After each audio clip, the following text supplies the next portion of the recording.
Good to see you again. Yes. No. Now, there are lots of issues in Eastbourne that are concerning young people in particular, and one of them is Park College. People may have heard that there are things going on at Park College, so could you explain what those things are? Absolutely.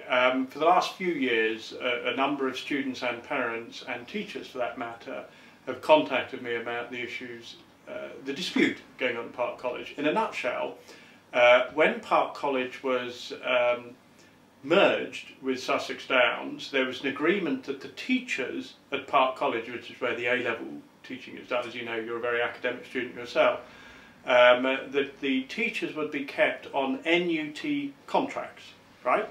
Now what's happened in the last 8 months or so is the senior managers at Sussex Downs Corporation, as they call themselves, have been introducing new teachers at Park College onto lecturer contracts, 14 to 15% lower than current teachers.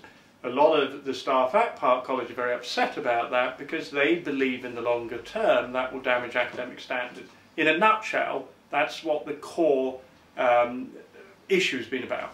Okay, excellent. So why is this issue important to you, young people, and Eastbourne as a whole?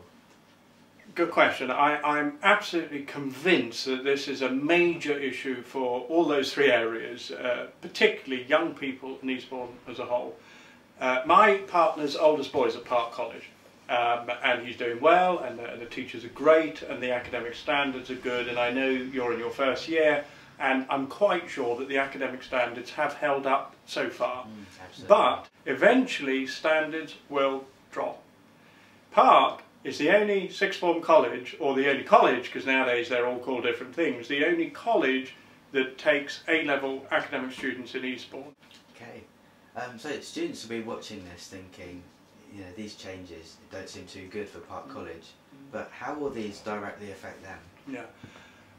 The reality is that the teaching staff are unhappy because they believe it deeply unfair that new teachers should come into the common room on lower salaries doing the same jobs as them. Again, I stress, thus far the morale of the staff on this issue has been very high because they feel united. They really can see, I think, like me, that this would be a catastrophe in the longer term for the school. So thus far I don't think students are seeing much difference because the teachers are really rallying round. Having said that, there are some other changes in Park College where different departments are getting split off and moved on to another site that I also actually think is the wrong thing to do, because I think it's breaking up that sort of core collegiate sense that Park College always had. To a certain extent, that's a different argument for me to have with the senior managers of Sussex Downs if or when I become the MP. But at the minute, the key thing is the academic standards. I don't think students are noticing much difference because the teachers are really pulling their weight, but I'm convinced, not your year, possibly not even the year after you, but 2 or 3 years after that, the teachers who were on the higher wages will be coming up to retirement, frankly. Most people will be on the lower salaries, and with no disrespect to the teachers on lower salaries at the minute, if there are other colleges in the area where you can get a higher salary, where do you think the better qualified teachers are going to go? That's why I'm fighting this as hard as I can. Excellent. So what have you done so far then to fight this? Okay, well I've gone public with my concerns. I've had a meeting with Dr. John Blake, who's the Chief Executive of Sussex Downs. I've had meetings with the teachers, I've had meetings with the NUT, and I've had meetings with the students.